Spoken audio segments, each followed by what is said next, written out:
ലഹരിയുടെ ഭീഷണി സംസ്ഥാന വ്യാപകമായി ഉയർന്നപ്പോൾ സംസ്ഥാനത്തെ ചെറുപ്പക്കാരും കുട്ടികളും ലഹരിക്ക് അടിമയായി പോകുന്നു എന്ന സാഹചര്യം ഉണ്ടായി വന്നപ്പോൾ പകരം എന്ത് ചെയ്യുമെന്ന ചോദ്യം സംസ്ഥാനത്തൊട്ടാകെ ഉയർന്നു വന്നു.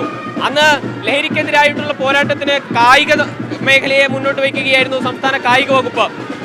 ലഹരിക്കെതിരായിട്ടുള്ള പോരാട്ടത്തിന്റെ ഭാഗമായി സംസ്ഥാനത്തൊട്ടാകെ ചെറുപ്പക്കാരിലേക്ക് കായിക മേഖലയെ മുന്നോട്ട് വെച്ചുകൊണ്ട് സ്പോർട്സ് കൊണ്ട് ഈ ലഹരിയുടെ വിപത്തിനെ പ്രതിരോധിക്കുക എന്ന സന്ദേശം ഉയർത്തിക്കൊണ്ട് സംസ്ഥാന കായിക വകുപ്പ് തന്നെ ഒരു ലഹരി വിരുദ്ധ സന്ദേശ യാത്ര നയിക്കുകയും ആരംഭിക്കുകയും അതിന്റെ നേതൃത്വത്തിലേക്ക് കായിക മന്ത്രി തന്നെ വരുന്ന സാഹചര്യമുണ്ടായി. ആദ്യഘട്ട യാത്ര പൂർത്തിയാക്കി രണ്ടാം ഘട്ടത്തിലേക്ക് യാത്ര കടക്കുകയാണ്. എങ്ങനെയുണ്ടായിരുന്നു വിവിധ ജില്ലകളിലൂടെയുള്ള? ധാരാളം ജനങ്ങൾ ഇതുമായി ബന്ധപ്പെട്ട അഭിപ്രായങ്ങൾ രേഖപ്പെടുത്തിയിട്ടുണ്ട്.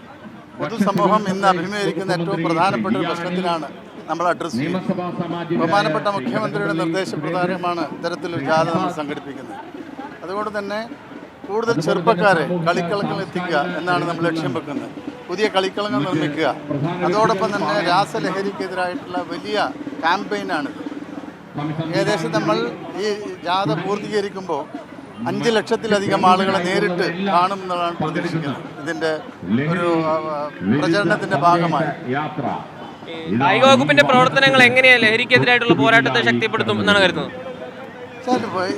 ഈ ചെറുപ്പക്കാർക്ക് കൂടുതൽ അവസരങ്ങൾ നൽകുക, അവരെ മറ്റുള്ള ഇത്തരത്തിലുള്ള ടീമിലേക്ക് പോകുന്നതിൽ തടയുക, അതിൻ്റെ ഭാഗമായി നമുക്ക് അവരെ കൊണ്ടുവരാൻ കഴിയുമെന്നുള്ളത് തന്നെ പ്രതീക്ഷിക്കുന്നത്. കൂടുതൽ കായിക ഇനങ്ങളിൽ അവരെ ചേരാൻ പ്രേരിപ്പിക്കുക, കൂടുതൽ കളിക്കളങ്ങൾ സജീവമാക്കുക, കൂടുതൽ ടൂർണമെൻറ്റുകൾ സംഘടിപ്പിക്കുക, അങ്ങനെ ധാരാളം കാര്യങ്ങൾ ഞങ്ങൾ പ്ലാൻ ചെയ്തിട്ടുണ്ട്.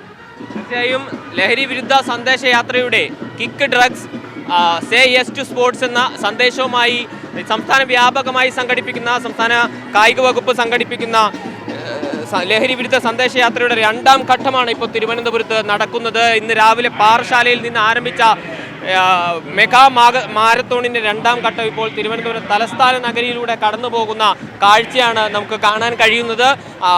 വിവിധ കായിക മേഖലയിൽ നിന്നുള്ള പ്രമുഖർ, സാമൂഹിക സാംസ്കാരിക മേഖലയിൽ നിന്നുള്ളവർ, വിദ്യാർത്ഥികൾ, NCC, NSS കേഡറ്റുമാർ, അങ്ങനെ വലിയ ജനപങ്കാളിത്തം കൊണ്ടുകൂടി ശ്രദ്ധേയമാവുകയാണ് ലഹരിക്കെതിരായിട്ട് സംസ്ഥാന കായിക വകുപ്പ് തന്നെ സംഘടിപ്പിക്കുന്ന മെഗാ മാരത്തോൺ പരിപാടി. കണ്ണൻ തിരുമലയ്ക്കൊപ്പം മുഹമ്മദ് ആഷിഖ്, മീഡിയ 1, തിരുവനന്തപുരം.